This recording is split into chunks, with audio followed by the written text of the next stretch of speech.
हाय दोस्तों, नमस्कार। आप सब कैसे हो? उम्मीद करती हूँ सभी बहुत अच्छे होंगे, खुश होंगे, स्वस्थ होंगे और अपने अपने कामों में सभी व्यस्त होंगे। दोस्तों, मैं दिल्ली आई थी अपनी बेटी के यहाँ। उसका छोटा सा बालकनी है मयूर विहार में और उसके सारे पौधे अस्त व्यस्त थे, ऐसे ही पड़े थे। वो ऑफिस जाती है, बच्चे हैं, वो कुछ कर नहीं पाती है, तो मैं उसी को आज ठीक करने जा रही थी और सारे पौधे को ठीक करना, उसे कटिंग करना, जो ज़्यादा फैल गया था उसे हटाना, मतलब सारा कुछ मुझे करना था। मैं लेके बैठ गई और सुबह का टाइम था। इतने छोटे से पौधे मैंने ही सारा लगाया था इसे। 6 महीने पहले जब आई थी तब मैं सबको ठीक करके गई थी, लगा के गई थी और वो उसी तरह है। पौधे तो बड़े हो गए, बस पानी डाल देती थी। बालकनी में था, धूप, हवा, पानी सब कुछ मिलता था पौधों को, इसलिए वो लहलहा रहे थे, अच्छे थे। तो उसके जितने भी खराब स्टेम्स थे उसे निकाला और हटाने के बाद उसे इसमें से स्टेम्स, बेबी स्पाइडर प्लांट निकल गया था, उसे भी मैंने लगाया और स्नेक प्लांट को सही किया, कोलियस को सही किया, मनी प्लांट को सही किया, मीठी नीम के प्लांट की गुड़ाई की, सारा कुछ मैंने किया। दोस्तों, मुझे गार्डनिंग करना बहुत अच्छा लगता है और मैं बहुत खुश भी रहती हूँ।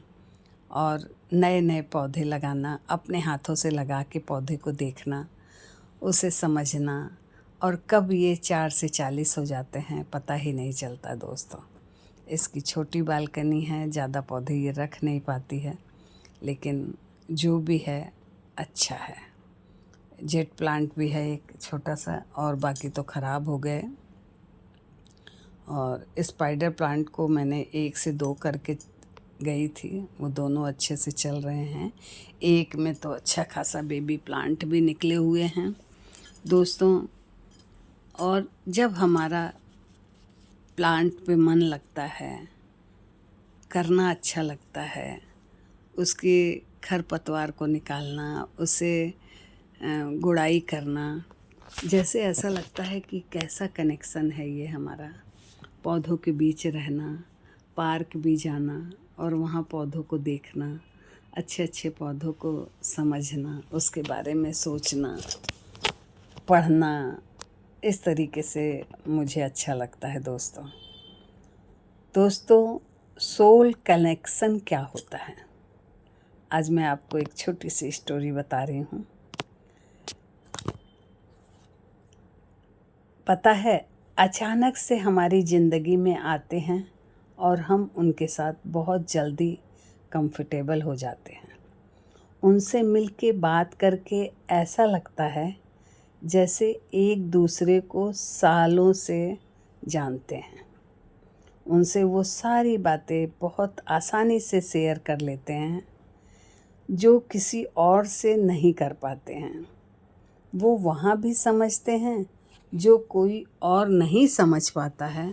जब फैक्स फाइल करते हो, सब सही है, सिर्फ वही होते हैं जो कहते हैं क्यों उदास है।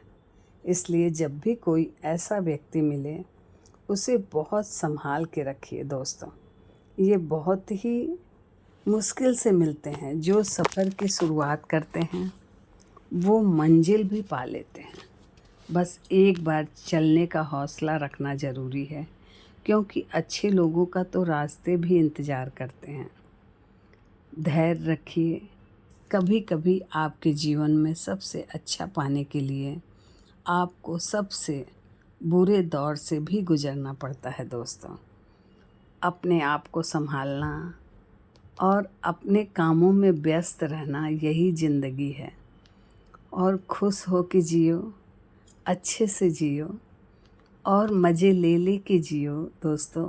अगर हम खुश हैं तो हमारी ज़िंदगी सेट है। हमें छोटी छोटी बातों पे गुस्सा नहीं करना चाहिए, सबसे मिल के बात करना चाहिए और उन्हें समझना चाहिए। जो जैसा है उसे वैसे ही एक्सेप्ट कर लेना चाहिए। दोस्तों, जीवन में बहुत सारे पड़ाव मिलेंगे, बहुत सारी कठिनाइयाँ मिलेंगी, मुश्किलें आएंगी, लेकिन सबको पार करते हुए आगे बढ़ जाने का नाम ही ज़िंदगी है दोस्तों। आज मैं 64 वर्ष की हूँ, बच्चों के पापा नहीं हैं करीब 16 साल से। उसके बाद मैंने अपने सारे कार्य को पूरे किए, तीनों बच्चों को पढ़ाया लिखाया और सबकी शादी कर दिए। सबके बच्चे हैं, छोटी वाली के अभी नहीं हुआ है, वो इंजीनियर है सबसे छोटी, ग्रेटर नोएडा में रहती है। और बड़ी वाली पीएचडी है, डॉक्टरेट है, वो किसी एनजीओ में काम करती है, मयूर विहार में रहती है, सीपी में उसका ऑफिस है। मैं उस ऑफिस में उसके कॉन्फ्रेंस है, बच्चों को संभालने के लिए मैं उसके घर में आई हुई हूँ मयूर विहार में। उसके गार्डन को मैं ठीक कर रही हूँ और आप सब कैसे हैं ज़रूर बताइएगा।